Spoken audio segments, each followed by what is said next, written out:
Hi Year 4 and welcome to When the Mountains Roared. If you listen to the last chapter, you'll remember that Ruby, Grandma and Praveen are following the bosses into the mountains because they suspect they've gone poaching for leopards. Okay, so let's find out how they get on. When was the last time you came here? I asked Praveen. Over a year ago, he says. The paths are usually maintained. I guess no one comes this way anymore. His face is grim. I'm sorry I made you come all this way for nothing. Grandma rests on a boulder and looks into the river. Water sloshes against the banks as the current catches on stones before swirling downstream. The pebbles glitter under the water. Over here, she says suddenly. Look, stepping stones. She smiles.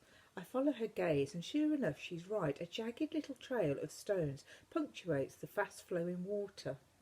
Are you sure we'll make it? I ask. The stones are covered in moss and look slippery. I'm quite good at balancing, I'll have you know, she says. We leap from boulder to boulder. I go first, arms spread for balance. My heart pounds. My right foot slips and the icy water runs over my toes, soaking my shoe. I turn and extend my hand to Grandma to help her over the tricky bit. She holds on to me to steady herself. Her foot slides over the moss and she wobbles as she tries to find stable footing. She starts to slip but regains her balance and leaps onto the bank to avoid toppling into the water. She knocks into me and we tumble to the grass and sit there laughing.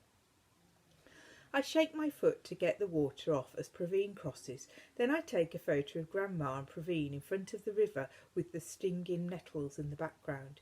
He poses as if he's in a magazine, leaning against a boulder with his head tilted and lips pressed together in a pout. I laugh but quickly switch the camera off. I don't want to waste the battery.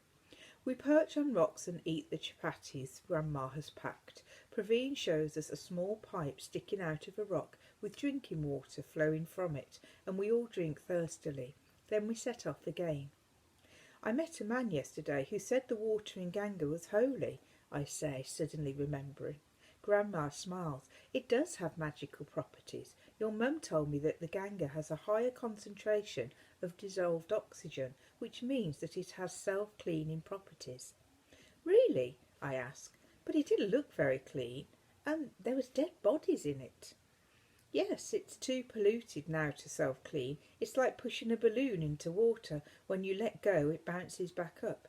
She pauses. But if you push it deeper and deeper, there will come a point where it will not bounce back by itself. That's what has happened to the Ganga. As she talks, we ascend into the rockier terrain. There are fewer leeches here, and I'm thankful for that. Is there anything we can do to fix it? I ask. Grandma's silent for a while. I don't think the Ganga will ever be clean again. Look, says Praveen, bending to pick something up. They did go this way.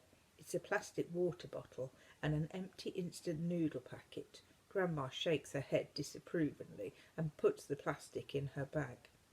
I take a deep breath. We must be getting close to them now. I realise I haven't thought this far ahead. What do we do when we find them? So, sounds like their tracking's going well, and they're finding clues that they're on the right trail to find the bosses and to see what's going on and if they really are poaching. But like Ruby says, even when they find them, what are they going to do? Okay then, so I hope you're still enjoying our book and join me next time to find out what happens and if we find out what the bosses are actually up to. Okay, take care, Year 4. Bye.